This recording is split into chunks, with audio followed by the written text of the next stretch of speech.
私はエルです。行きますよ。それが一番大切なんだよ。言ってる意味がわからん。いいから聞け。僕の話を。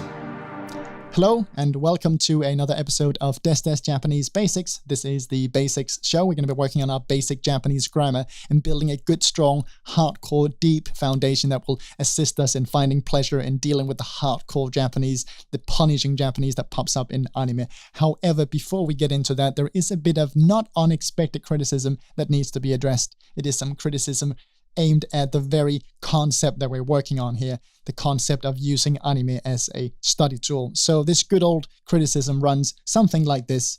Japanese as spoken in anime is unnatural, strange, and cannot, arguably should not be used as a study tool.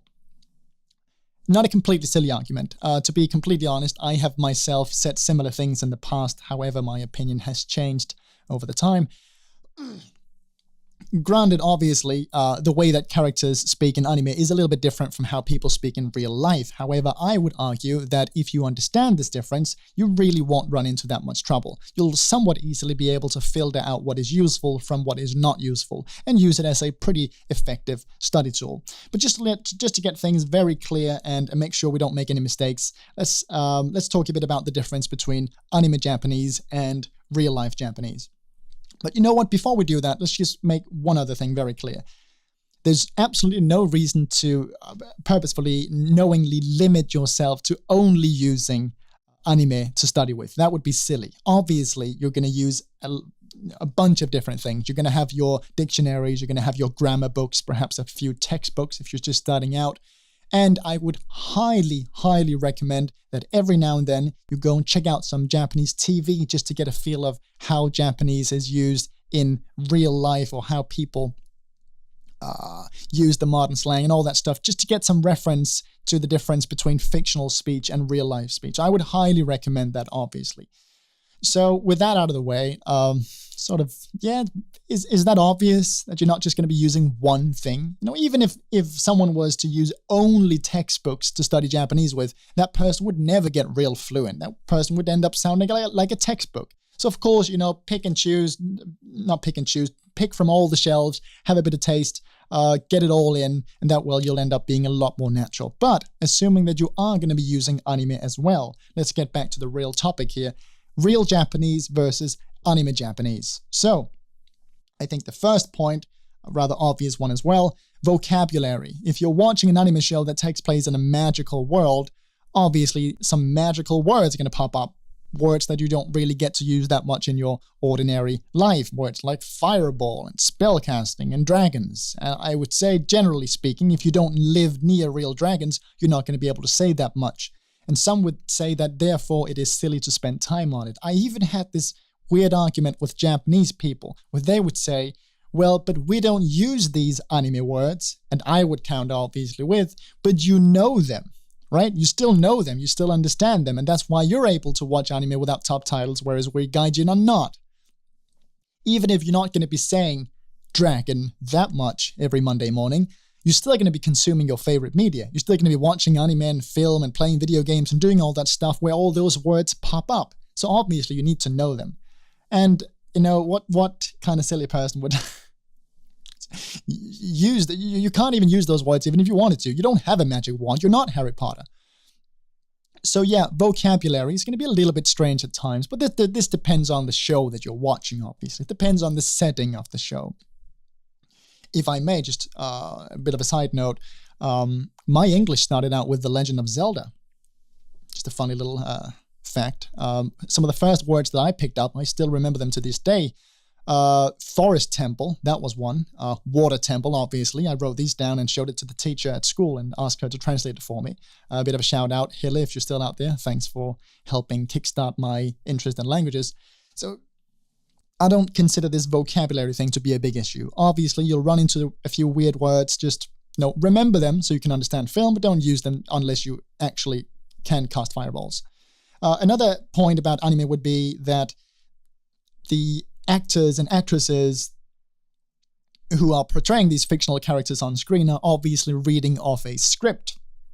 And what tends to happen with scripts is they end up sounding a little bit too perfect. This is not an issue only with anime. This happens, I would say, with any fictional material. It happens a lot with especially those crime drama shows.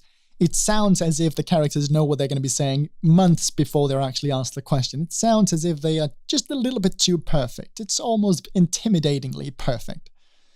But I would say that even if you wanted to speak like that in real life, you most likely won't be able to, just because you don't know what people are going to ask you, and it's really difficult to make perfect sentences without proper preparation. So it's not really an issue, is it though?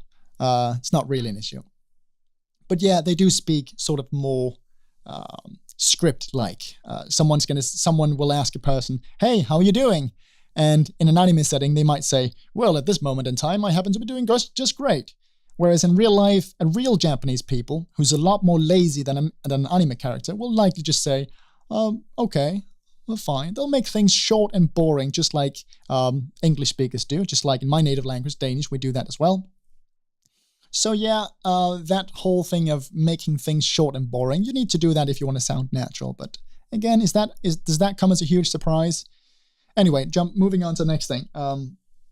I do think there's a proper point to be made about politeness levels, because Japanese is a language that has different levels of politeness and formality. And anime does tend to use very, very casual, borderline rude level casual speech. And if you're not careful, if you're just copying it as it is, you might give people the wrong impression of your personality. They might think that you're a rude person. Here's a classic example. The word omae means you in Japanese, and it is not just you as in the English you. It's a very, very super casual, almost rude way of saying you that you really won't get away with unless you're speaking to a very good friend or perhaps a sibling or something like that.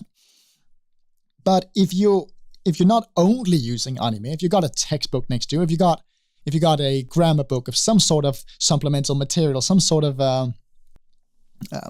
more official material to assist your studying, you're going to run into these differences and get proper explanations of them anyways. Much of this politeness stuff in Japanese can actually be a matter of conjugation.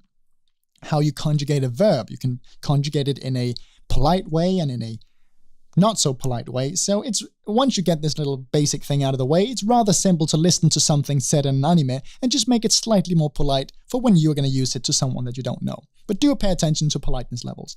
Of course, again, I'm going to repeat this point again and again, I think.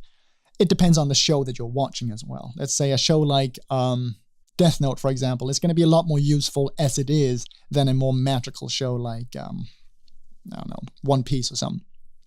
So politeness level is a real thing. Here's another point. Anime characters do tend to act in a quite over-exaggerated, borderline, super theatrical way. They're making the whole thing sound as exciting as possible.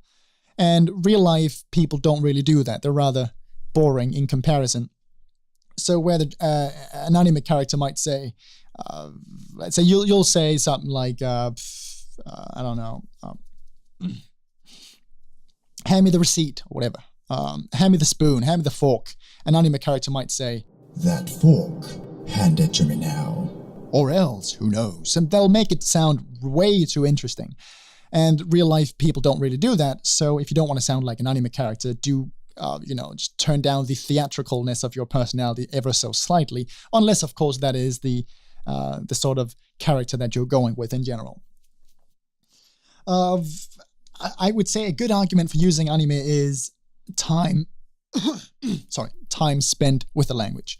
Obviously, to get this really difficult language down, you need to spend a lot of time with the language. You need to spend a lot of time listening to Japanese and interacting with it in some way. And it seems to me to be the case that for most people, it is rather difficult to focus on a textbook for, let's say, 6 hours straight. However, it doesn't seem to be as difficult to focus on an anime for 6 hours straight. So if it stands between not studying at all and watching anime is obviously better. And if it stands between studying 1 hour using a textbook or studying 6 hours using anime is going to win. That's just the way it is. Of course, there will be some people out there who find a way to convince themselves that they are studying when they're really not studying. right? They'll put on their favorite show and just watch it, reading the subtitles, just watching it, and really they're just waiting for the next interesting plot point because they like the show, not really studying. But assuming that you're actually gonna study, like take notes, notes, right? And transcribe a few sentences, look up some stuff in a dictionary, assuming that you're actually gonna do something and not just watch the show. Using anime is an amazing tool. You can learn so much from it. I have learned much from anime, just like I learned so much from, let's say, I learned a lot of English from The Legend of Zelda, from the Elder Scrolls series, a lot of video games. Obviously, if you keep track of, what is fictional and what is not fictional, you can pick up a lot of really good stuff. Most of what is being said, most of what happens in anime is real Japanese. Obviously, right? The grammar is real Japanese. 80% of the vocabulary is just that sort of grammatical speech. Please hand me the sword of 1,000 deaths, right? You just take out the sword of 1,000 deaths and replace it with a fork and you got a basic conversation for a dinner table. So it's not a big issue, I'd say. That's a bit of a counter to that whole you can't use anime. Of course you can use anime, but you got to do it properly, right? You got to do it properly. You got to do the work, right? You can't just sit and watch TV all day. Let's recap the whole thing. Don't use anime solely. Don't only use anime. Have your books of assistance, and every now and then check out some Japanese TV shows. Watch how real people speak. Notice how lazy they are, how much they cut out, and how scripts usually don't do that.